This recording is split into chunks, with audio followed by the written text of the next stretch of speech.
Cel mai simplu desert de sezon, portocale umplute. Se spală bine și se taie în 2-4 portocale mici cu coaja subțire.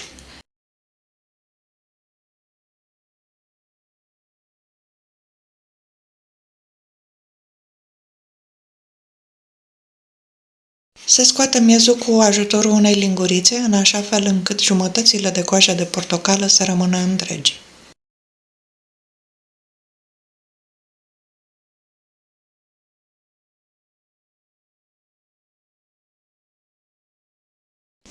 Miezul se stoarce și zeama obținută se încălzește până la punctul de fierbere.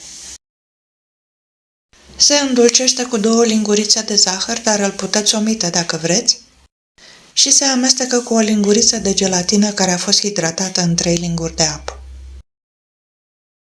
După ce s-a dizolvat gelatina, se amestecă cu 100 de grame de frișcă bătută.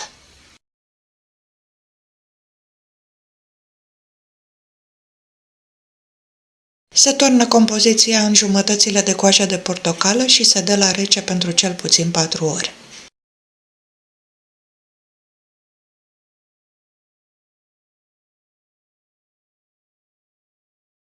Este un desert ieftin, sănătos și bun, care datorită aspectului le place foarte mult copiilor. Sper să îl încercați, să îmi spuneți părerea voastră. Vă mulțumesc și vă aștept data viitoare. Gătiți cu drag!